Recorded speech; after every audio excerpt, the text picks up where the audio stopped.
Ugh. Only a 24% chance to win, so might as well AFK at base. I'll tab and go watch some YouTube video or go jerk off to some stupid TikTok dances or something. Alrighty then, so welcome back folks. For this video, we will casually talk about the age-old question that is almost just as old as World of Tanks, and that is, should you run XVM? Now if you're new to World of Tanks, XVM is an outside mod that allows you to see the efficiency rating of all the players in the battle. So practically allows you to see how good each player is and determine from that. So very simple tool, but very powerful.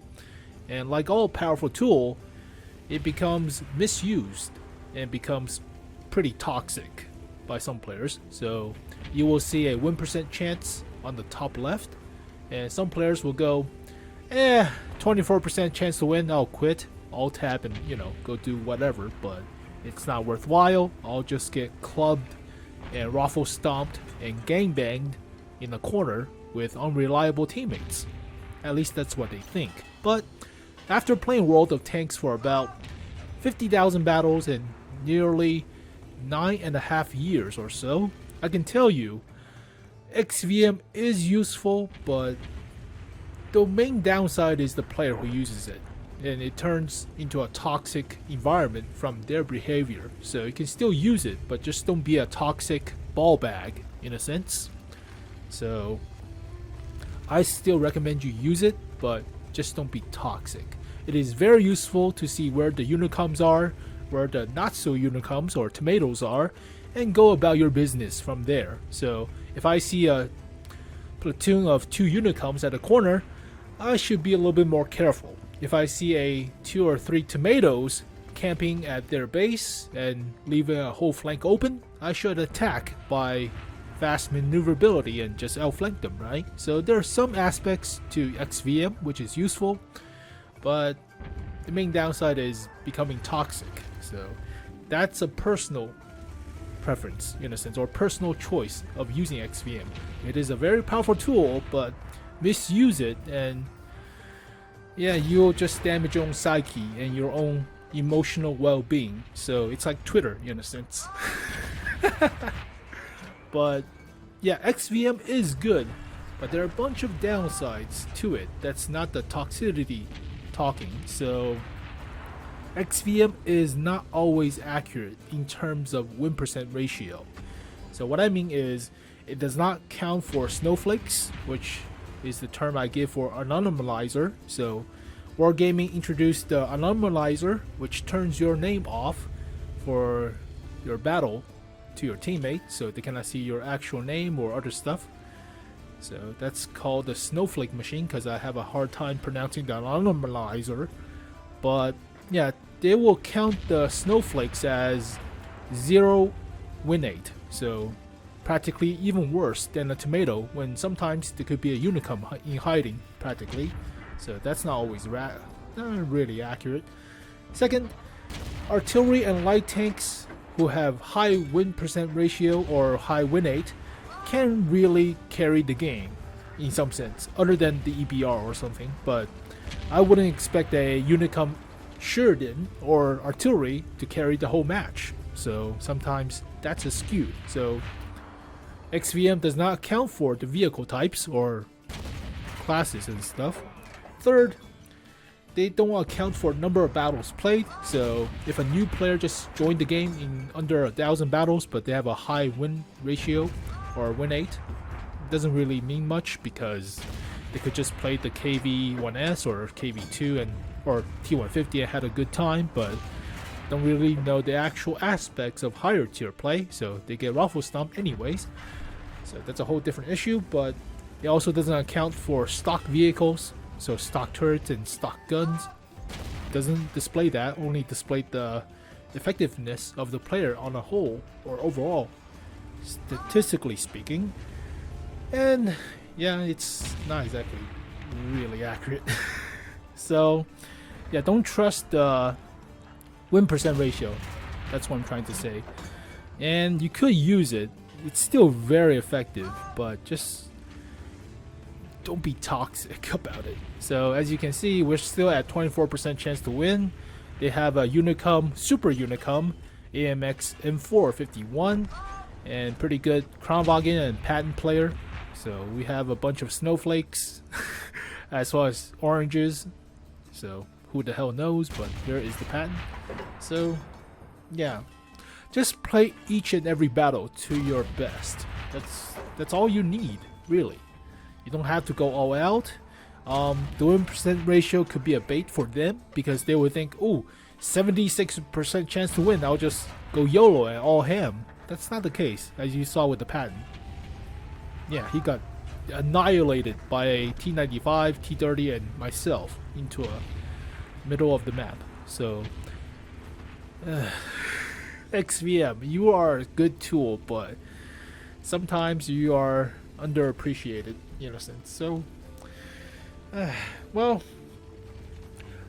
take it with a grain of salt on different player stats. So they might be terrible, ultra garbage at World of Tanks, but they might be the best, like Counter-Strike player you ever seen, or Rainbow Six Siege, or League player, or something. I don't know. But for World of Tanks, yeah, they're just not as good. So don't take it to them. It's only a game. You just have fun. So why you have to be mid, right? It's only a game. Why you have to be mid? But I still had a fun time. I mean, trying to carry a bunch of tomatoes. That's why there's a Kolobanov medal, right? That's where there's a Rosani Heroes medal, even though I'm never going to get one. Kill 14 players? That's not gonna happen. So it's a landslide. Also, you can see the health disparaging. 3,600 health left for our team compared to 10,000. That is not looking good. But still, play to your best. Spam all the gold shell if you need. But yeah, main takeaway from World of Tanks is just have fun. It's alright. There are raffle stomps. You get shitty matchmaking. I get it. But if you can't have all the good if you want all the good matchmaking, just play ranked. Which that's not exactly what you want, because all the players want terrible players on the opponent's team and good players on their own team. That's not fair, right? So yeah, if you want fair matchmaking, go play ranked. But people complain about ranked because, you know, Gocho spam and stuff. Well, yeah, it's only a game. Have fun. I mean, I've been playing World of Tanks for a long ass time. I still enjoy it all this time too. I mean, the only downside is not enough maps. That's exactly. I have almost all the tech. Actually, I have all the tech tree unlocked. Everything, from artillery, from light tanks, I have everything unlocked. Just don't have enough credits for it. But after playing all this time, I still feel it's a good game.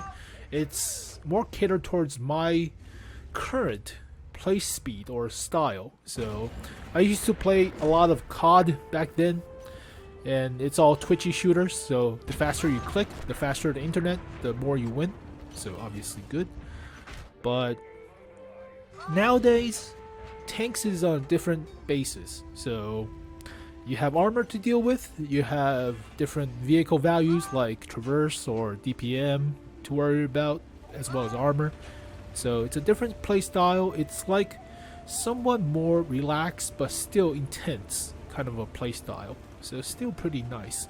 And I'm getting old, so no more twitch shooter like Call of Duty for me, or at least I'm going to camp in the back with a sniper rifle or something. But yeah, it's still a fun game. Just try to have fun. If you're not doing well, if you're not having fun, play artillery. I always go back to artillery. It's relaxing. You don't have to worry about a lot of this stuff. So also you don't lose that much credit when I think about it when I play tier 10 or tier 9 artillery, because you don't have a lot of health to repair, and as long as you deal like 4 times your health or something, you'll be fine. I don't know. So the takeaway from this video is XVM is useful. Don't be a toxic asshole or ball bag, that's British for testicle, about using it. So just be courteous to your fellow tomatoes, right? Just be courteous. But it is still a very powerful tool. so I still recommend you using it, but try to have fun with World of Tanks. I mean, it's a different type of tank game, which I still pretty enjoy. And this is a baby Object 704. He has the ISU gun, and he missed with 152 into my cupola, but it was rounded at the corners. So why the hell did they buff this thing? I mean, I'm glad they buffed the Tortoise, but they buffed the cupola where side shots to the side of the cupola or the machine gun mini structure or mini turret is actually thicker. So, okay. It's a very powerful assault gun of a tank destroyer, but as you saw, very well ranked or statted AMX M4 1951 as well as Kranwagen. Too bad the M4 was a stock turret based on the AMX 65T, and the Kranwagen was reloading, so he panicked and he missed a few shots. So you cannot out DPM a Tortoise. No, you can't. The only thing that out DPMs this thing is a Badger. That's practically it. So Badger is not as reliable as this vehicle, I think, because the lower plate is a lot weaker on the Badger compared to this thing. But there you go, folks. Main takeaway: don't be a dick, but try to have fun. That's a purple turret on a T-54. Alright. Weird color. Alright, sure. But rocking the pink Tortoise. So hopefully just try to have fun with World of Tanks. It's a niche of a game. So there's not many like it. I mean, tanks with health bars. If I wanted to get one-shotted in a tank, I'll play War Thunder. Yeah. That's what it's like. If I want to not penetrate all the time, I'll play Armor Warfare or play with bots or something. I don't know.